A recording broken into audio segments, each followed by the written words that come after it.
A very good morning, Orchidians. How are you all doing today? So this is a vibrant morning, and you're all awaited here. Do you know why you have assembled here? It's for the Youngestanis Conclave, and it's something great initiative. It's a great initiative by the TOS in recognizing innovative solutions around the world. And firstly, I would like to thank the distinguished principal and the distinguished director of TOS for having invited me here and giving me this privilege to address this vibrant gathering this morning in the presence of Mr. Bajaj, the stalwart of automobile industry, who rewrote the history of sports biking in India with his legendary Pulsar that has a global footprint. So and I'm indeed very lucky to share this dais with him today. I'm also very blessed to be standing here in a school where Dr. Kalam, the epitome of wisdom and benevolence, had set his foot on 5 years ago. Today, I'll be sharing with you insights of how I invented a device to detect silent heart attacks from merely a small idea. So when I was 13, my grandfather succumbed to a silent heart attack. So when the disease hits so close to home, I knew I needed to learn more. So I went online to find answers for this. So using the internet, I found a variety of statistics on heart attacks, and what I had found shocked me. So can we have the next slide, please? So over 85% of all heart attacks go unnoticed just because they cannot be diagnosed due to the lack of absolute symptoms. When someone has less than 2% chances of survival, that means less than two people out of every 100 has a chance of survival. Can we have the next slide, please? So why are we so bad at detecting silent heart attacks? The reason: today's current modern medicine is a 60-year-old technique, and it's non-proactive. But also, it's extremely expensive, costing roughly about rupees 5,000 for a TROP-T test and more than 1 lakh for a medical treatment post a heart attack, which is certainly not an option for low-income patients. In addition, a heart attack is a non-symptomatic disease. Your doctor would have to be ridiculously suspicious that you're prone to a heart attack to give you a blood test. And for example, when a patient is admitted to a hospital, for instance with a chest pain, doctors draw blood and test for a standard biomarker called troponin, which can indicate cardiac ischemia or oxygen deprivation in the cardiac muscle. However, a critical flaw in the blood test is that they are totally ineffective in the detection of silent heart attacks, which often occur with ambiguous symptoms, if any at all. In the case of diabetic patients, the associated nerve damage blocks out the chest pain that would otherwise prompt the patient to seek immediate medical attention. Because silent heart attacks are usually asymptomatic, patients don't have any complaints, and consequently, there's no reason to have this blood test. As a result, silent heart attacks commonly go unnoticed and until they cause a significant irreversible damage. Learning this, I knew there had to be a better way out. So I set up a scientific criteria as to what a sensor would have to essentially look like in order to effectively detect a heart attack several hours prior to an unlikely event. Can we have the next slide, please? So, the objective of the sensor that I wanted to construe must be inexpensive, rapid, simple, selective, and non-invasive, and most importantly, portable and wearable. The framework to my invention was the significant changes that the organ undergoes before a total failure, which will eventually result in a massive cardiac arrest. To be clear, the heart keeps on signaling out and sending out SOS impulses before completely failing. So I was wondering what the signal could be and how do I detect it. So this formed the basis of my invention. The signal with which the heart is reaching out to you is technically called a cardiac biomarker or a protein that's found at higher levels in your bloodstream on the onset of a cardiac ischemia.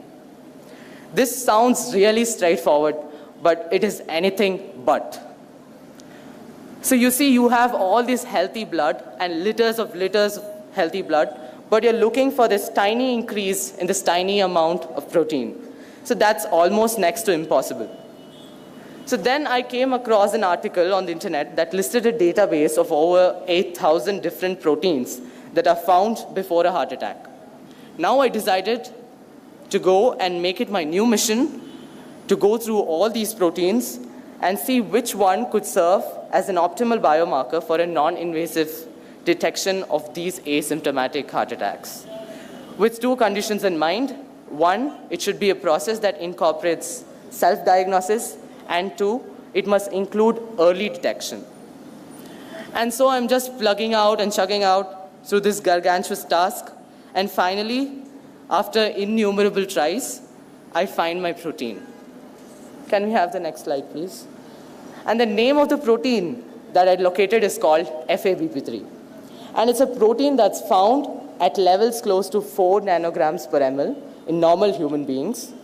But on the onset of a cardiac ischemia, the levels of the protein keeps increasing abysmally.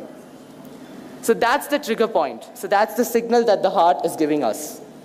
The key is that it is found in the earliest stages of a myocardial infarction or a cardiac arrest.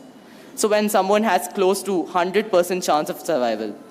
So now that I'd found a reliable protein to detect, so I then shifted my actual focus to actually detecting that protein, and thus silent heart attacks.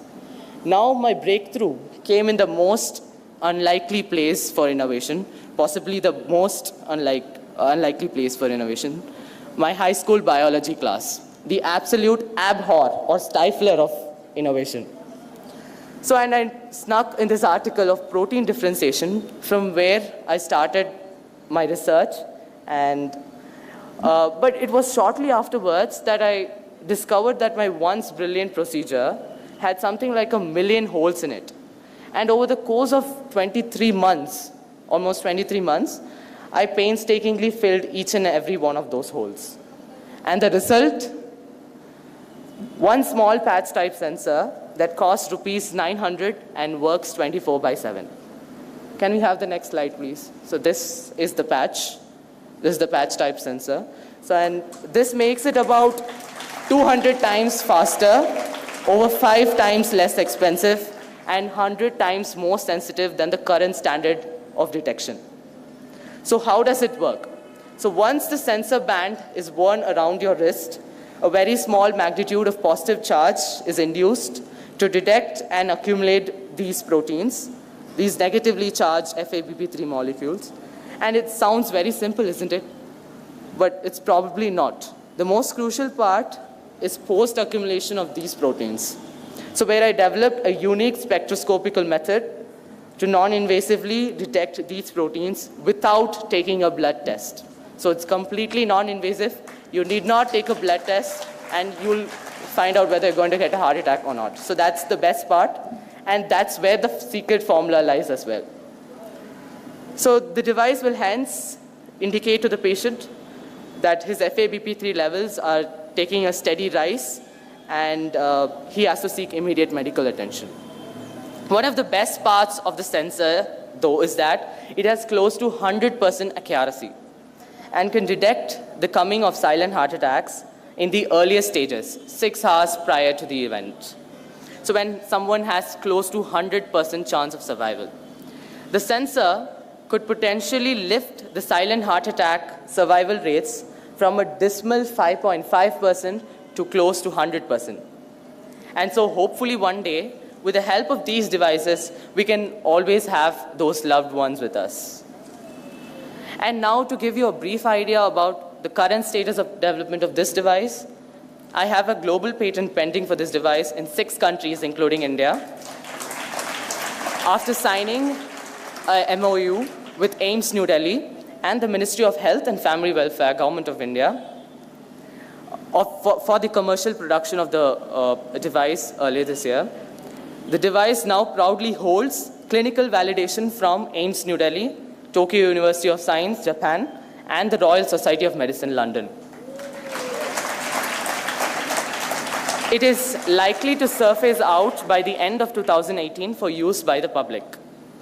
Hadn't my parents supported me in all of these endeavors, be it initial funding until I got a grant from the president, or emotional support at the times when I had tons and tons of failures, I wouldn't have been here before you, presenting to you a device that has the potential to revolutionize modern medicine.